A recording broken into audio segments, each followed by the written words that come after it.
It's without doubt the most famous rock festival of all time, Woodstock, which took place 50 years ago this weekend over, 4 days as it turned out. It was supposed to be 3 days of peace, love and music, but it spilled into the Monday morning. It was Friday, Saturday, Sunday, and then into Monday morning when Jimi Hendrix closed the show. We're going to hear a lot of music from Woodstock in the next 2 days. Well, certainly in the next hour of the program, we'll hear the first couple of days, and then on Sunday morning, our music special will be the last day of the festival. But before we hear the music, we're going to hear the words, and that is the words of two women who were there, Lorraine Asna and Madeleine Savat. Great pleasure to speak to them about their experiences and what incredible experiences they were at Woodstock. And we begin by welcoming Lorraine and Madeleine. And Madeleine, I'd like you to start talking to us or telling us about, where were you in your life in 1969 and 50 years ago when Woodstock came up? What were you doing in your life at that point? Well, I started the year off by living and working in the Bahamas for the first 6 months. I was working on a U.S. naval base there.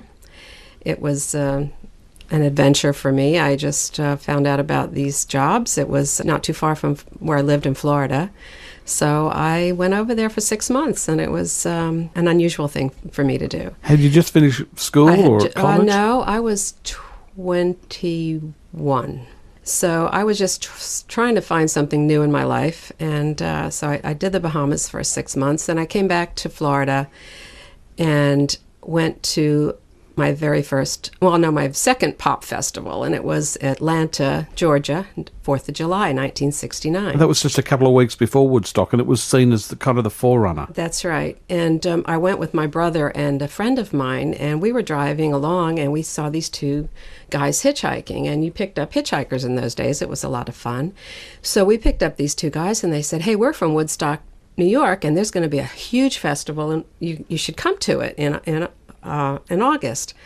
And we're going, yeah. We didn't think twice about it. Who thought we'd be going? So spent the summer just hanging around with friends and that sort of thing. I wasn't working. And then stopped at some friend's house one day, and they said, "Hey, we're going to Woodstock. You want to come?" And I said, "Well, I guess so. I don't know. I guess I'm not doing anything else." So we jumped in the car, and we drove to Woodstock. So we get to New York, and the radio is going, "Turn around, go back. New York State Thruway is completely blocked. You can't get through. No point in trying." We weren't going to turn back after going from Florida, so we persevered, and it took us about 12 hours to drive about 10 miles. And we finally pull off and parked in a big field with a bunch of other people that had pulled off and parked, and that was our camp. That was Woodstock. That was Woodstock. Madeleine, what were you doing in 69? I had graduated high school when I was 16 and just finished a year at the School of Visual Arts in New York. I always had a very high sense of adventure, so after I finished my year, I was working towards saving money to do whatever the next thing would be. A friend and I were supposed to meet at the Port Authority building. I can't tell you how we found out about Woodstock. But they ran buses from Port Authority, is Yes. that right? And that's how you got to Woodstock? Yes. And Yeah. But you, if you're living in that area, if you're living in New York City or New York State, you're going to be hearing about it, I suppose. Yes, yeah. And so they were running buses every 12 minutes or something from the bus terminal. If you remember 12 minutes, then that's good. I read it in a book the other day. Yes, they were running them, and I left fairly early because we got quite close to the site, but it was still a bit of a walk at the point that the traffic was at a standstill. Okay. So, but the big thing was that a friend who had all the camping equipment and supplies was supposed to meet me at the Port Authority building for a particular bus. She never showed, and I said, "Well, what the heck, I'll go anyway." Okay. So I hopped on the bus and, got to the point where you had to stop and, yeah. Lorraine, you're 21. It's very different to Madeleine, who's 16 at the time. What about your parents? Did they have any reservations, or was that not an issue? They didn't know what it was all about, really. I told them I was going to New York with some friends, and I have relatives not too far from there, and I said I was going to stop to see them as well and spend some time with them, and so they were fine. They didn't. Madeleine, though, you're 16. What did your parents say? I don't remember what they said before, but I do remember what they said after when they saw me coming home, and they just felt a miracle had happened. Yeah, well, you got home okay. Yeah. And, like I said, I was quite high-spirited and adventuresome, but also fairly independent. And I just sort of had this idea, and I told them I was going, and that was kind of it. I don't remember what they said about my going. I don't think they put up a huge objection. Right. Lorraine had been to rock festivals before, or a couple of them. Had you been to anything remotely like Woodstock? Again, I was living in a suburb of New York, and so what we would do is go to concerts in New York, Fillmore East, all that. We were, I guess what they called at the time, teeny boppers. So, whether it was Bizarre Cafe or all those places where you'd see Dylan, you'd see Hendrix, you'd see all those people, and they were there. Yeah. Fillmore East, I went to the Who concerts, and it was just part of what we did. So did you go to Woodstock and Lorraine as well because it was a big festival, or did you want to see any of these particular acts, Lorraine? I had no plan. My friends just said, "You want to go?" I had been told about it that short time before, and I had nothing else to do.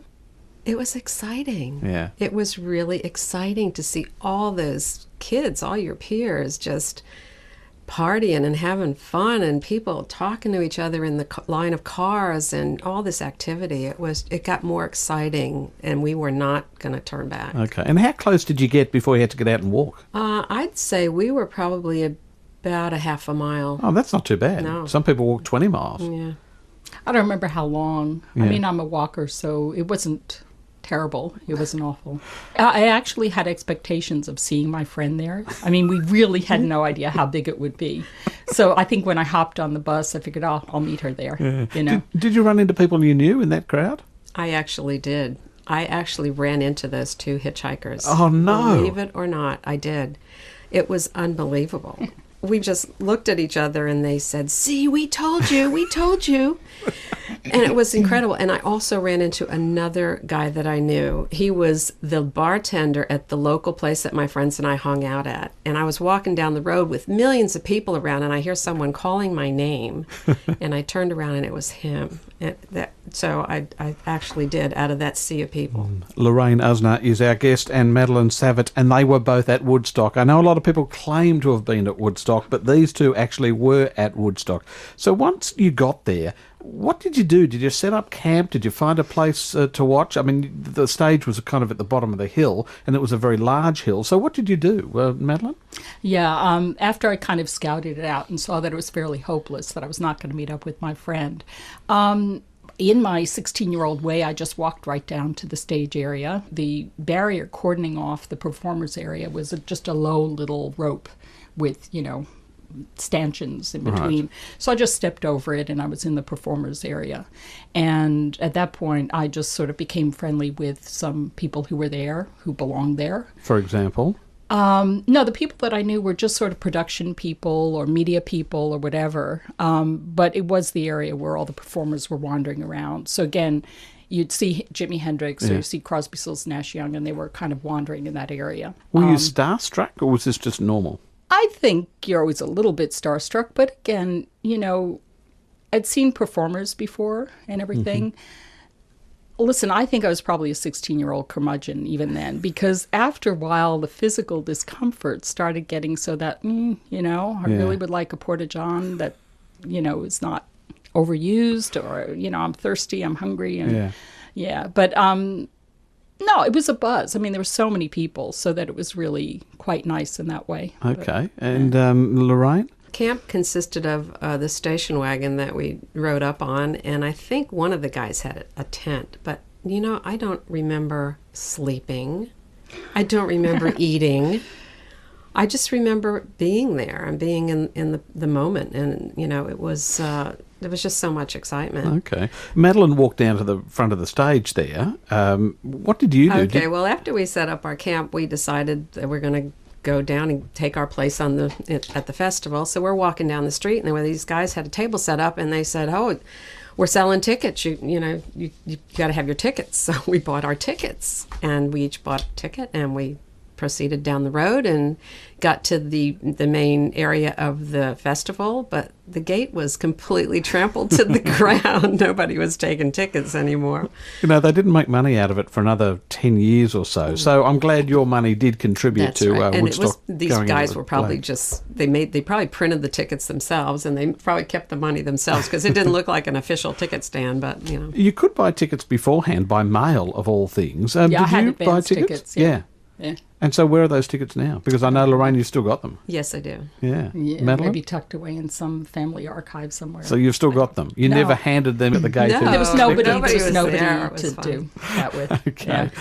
We're remembering Woodstock, one of the most important rock moments of the 1960s, or indeed of all time. So you settled in, Lorraine, and what happened then? So we walked down to the area where the stage was and found a place to park ourselves with our blankets. And it was the most beautiful natural amphitheater, filled with beautiful alfalfa grass. It was just completely covered. It was a beautiful amphitheater of grass. So everybody just sat. It was grass for a while. On the amphitheater. Until it became until mud. it rained.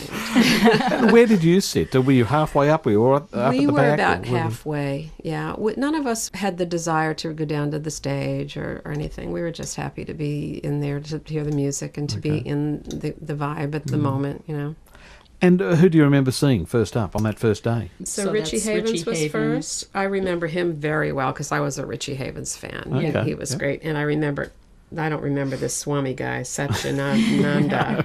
No. But Country Joe McDonald I remember very Yes. well because I was also a fan of his. I still have his albums. I remember John Sebastian and Sweetwater. Now, Sweetwater was a very special band for me because I had seen them before and I absolutely loved them. And then they disappeared off the face of the earth because apparently the lead singer was in a car accident and the band broke up.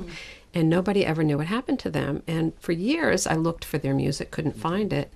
Several years ago when I was in the States, there was a special on TV. It was the story of Sweetwater.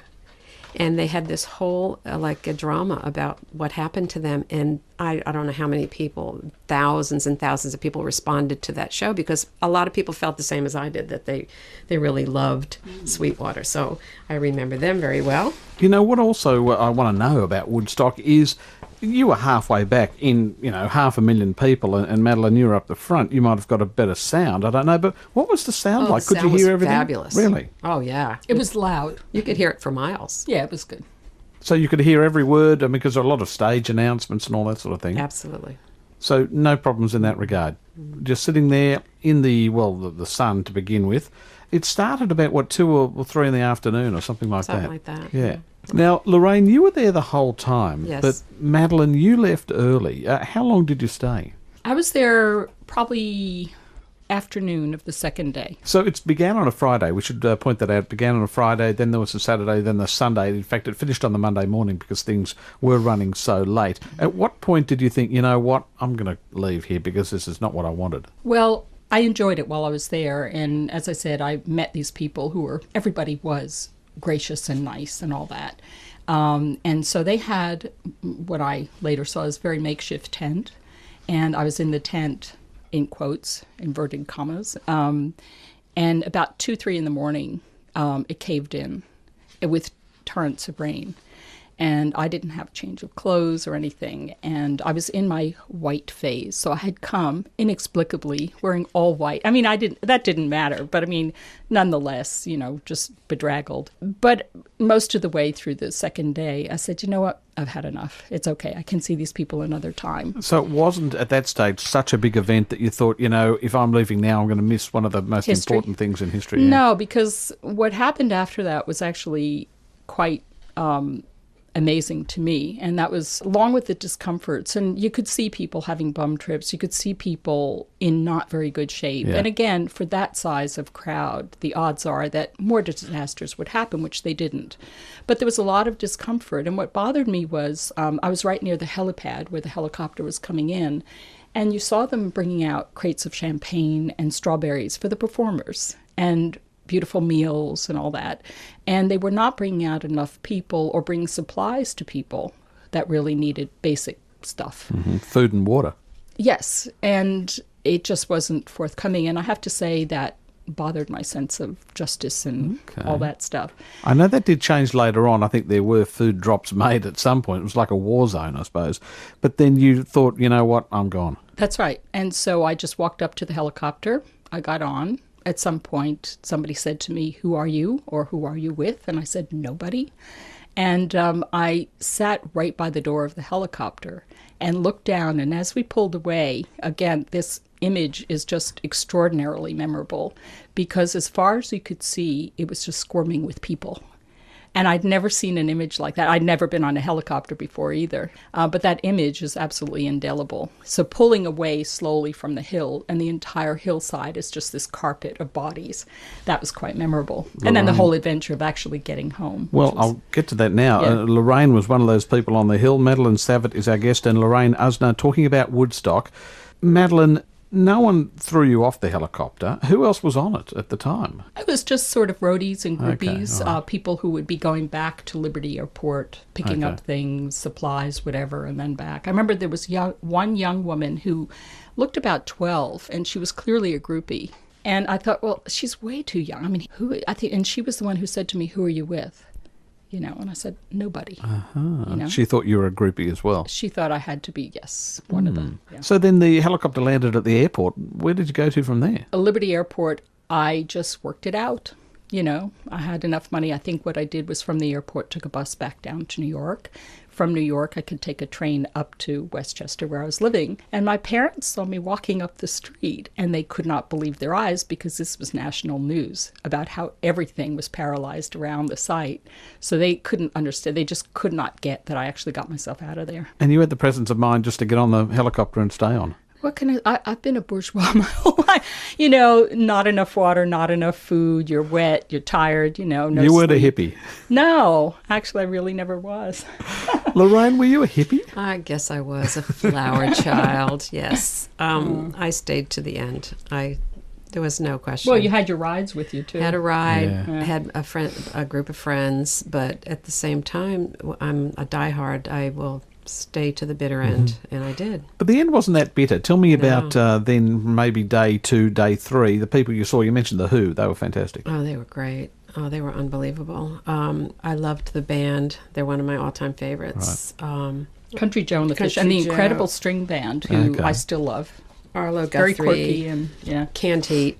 Oh, they are fabulous. And Santana. Santana's one of the best live bands I have ever seen. They are unbelievable. They get everybody up and dancing. And Grateful Dead, Creedence Clearwater, Sly and the Family Stone. These were all huge names at the time, and many of them still big names now. Janis Joplin and The Who. And I had seen Janis a couple of times before as well, and a couple of times after that. And Johnny Winter. And, of course, Crosby, Stills, Nash & Young, they just blew everybody away. They were unbelievable. Now, you stayed to the end, partly because, as you say, you wanted to get that ride home, but what people may not know is that Hendrix closed the show on Monday morning at about 8 o'clock in the morning through till about 10 o'clock. That's right. And there were only about 30 to 40,000 people left. Now, you look at it, there's a lot of people, but that's a tenth of the people, so a lot of people must have gone home on the Sunday. They had to trickle out of there, and it was amazing because when we left, it was easy to leave. So it cleared out.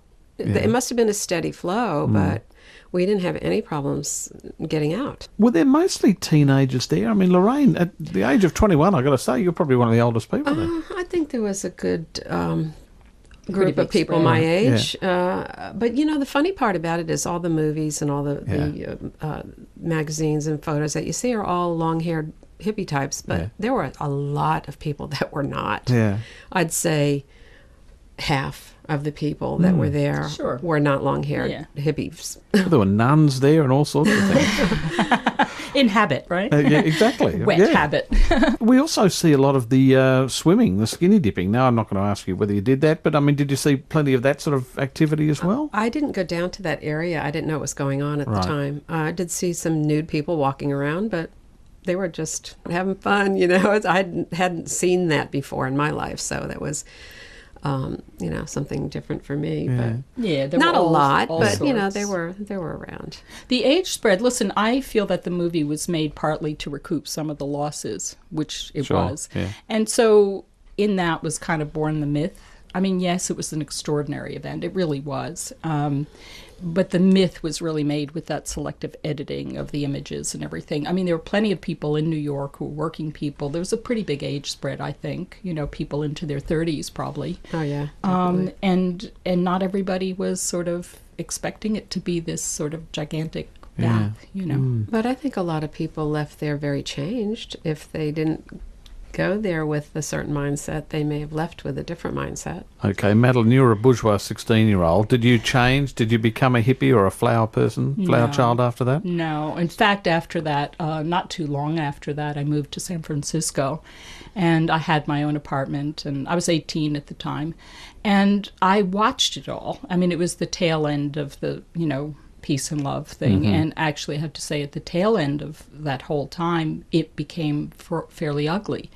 So while I was the one who was working and had the apartment, and I had various people coming in and out and visiting who were more hippie-like than me, I think it was really sort of not appreciating the hypocrisy of the time, which it was in many respects. There was a lot of talk of something, but then a lot of exploitive action. Does that make sense? I know what you're saying. Lorraine, were you changed? How were you changed by it? I noticed you're still wearing your peace symbol around your neck now. I've been waiting all these years for this to come back in style. I think that I was there because that's where I was meant to be, and I don't think I changed. After that, I think I was pretty much the same person that I was. Did you go to a lot more rock festivals? Yes, I did. I went to 2 more that year. So 1969 was pretty full. When I got back to Florida, there was a pop festival in November of 69, which was a 3-day festival as well. Had people like Janis Joplin, Edgar Winter, and the Rolling Stones were there. Wow. Among a lot of others, you know. And then in December, there was another one in Miami. So I went to that one, and I saw Santana and Canned Heat and a lot of big names there as well. And were they more organised than Woodstock? Or better organised than Woodstock? There was probably more facilities, yeah, but they were still in the very crude manner, you know. They weren't real polished with what they were doing. I think after Woodstock there was more of a plan to try to duplicate it. And so you have things like Altamont that happened in California after that. And they wanted it to have that same thing, but I don't think you can duplicate spontaneity like that. And yeah, I think 1969 was just a magical time. It's just it was a coming together of something that was bigger than we could have imagined. And I think that maybe after that they tried to duplicate what happened, but I don't know if it ever really was duplicated. Yeah. I see it in hindsight as the critical mass of a demographic. And we were very much the boomers, and we were carrying the economy with us and all this stuff. Having said that, it was a breaking free from a lot of the strictures that had been, social mores before, and it was very freeing. But, I always felt that being peace and love is much harder, and carrying it through your life is very hard. It's a lot harder than just sort of going like this, growing your hair long. And I felt that then, intuitively. I felt there was a lot of, not good behavior masquerading as that. But one of the things I read about Woodstock is that it was a very peaceful, loving place. The other concerts or the other things in the era were not. But 500,000 people on that hillside, that was an expression of peace and love, that there were no fights or riots or anything like that which have marred other rock festivals, that Woodstock seemed to be carried off without a hitch. Yeah, I think there was a really strong community feeling. We're all here together, we're all experiencing these discomforts together, definitely. People talk about the rain at Woodstock. Lorraine, what do you remember? Oh, wow, that was really incredible. I mean, once it started, it bucketed. It just didn't stop. It just kept coming and coming and coming. And by the end of the first day of rain, that beautiful hill of alfalfa grass was a hill of mud, and everybody was just embedded in that mud, and just sleeping bags, blankets, whatever you had was just stuck in that mud. It was not pretty. It was very, very discomforting. If you were not inclined to take any substance, you were after you got soaked and full of mud and exhausted and everything, you know. How bad were the drugs there? I think there were a lot, but I don't think it was bad. I'd seen people who were acting a bit frantic and stuff like that, but I don't think it became a problem. I never saw a lot. I'm sure that was all around. It was there, but nobody tried to give you any or make you take anything or force anything on anybody. I didn't see any of that at all. And for the record, since my kids are probably going to hear this, I took nothing. Absolutely nothing. But no, there was marijuana everywhere. And, you know, it was there for the asking. But I don't think that, you know, it wasn't people shooting up. It wasn't, you know, there was acid there, I'm sure. But you didn't see people freaking out and everything. It was not a, Lorraine, when Madeleine left, she just went back to a family home. She was only 16. When you left Woodstock, what did you do? Well, we decided that we would go into Greenwich Village because we figured since we were in that part of the world, we might as well go to a really cool place. So we drove into New York City and went to Washington Square Park and went into the park. And we thought there would be like really a lot of people there left over from Woodstock, but actually there weren't. There were just little handfuls and pockets of people around. I guess everyone decided that they had enough and went home, but because we had traveled for so far, we did go into New York City and just stayed there for an afternoon, I think. And then my friends were going back to Florida, and I had them drop me off in New Jersey at a relative's house, and I spent a little time there. They thought it was totally nuts coming out of Woodstock. I had clay mud in my toenails and for 6 months. I think amazingly, you got a parking spot at Woodstock and then in New York City. That's true. That's right. I'm glad there's such happy memories of what was obviously a fantastic time in rock and roll, but also in your own lives. Madeline, Savat and Lorraine, Asna, thank you so much for coming in. You're very welcome. Thank you for having me. Thank you. Lorraine and Madeleine. And after the news, well, we're finished with the words. We'll hear the music of Woodstock. Very unusual, I know, to have a music special on a Saturday morning. Not unique, but certainly unusual. And we will continue that on Sunday morning. So, as we know, the festival spread over, you know, the Friday, the Saturday, the Sunday, the Monday. I think we'll kind of do it almost in halves. And we'll get to Sunday morning this morning, and then tomorrow we'll do Sunday and Monday. So that is what's coming up on the program.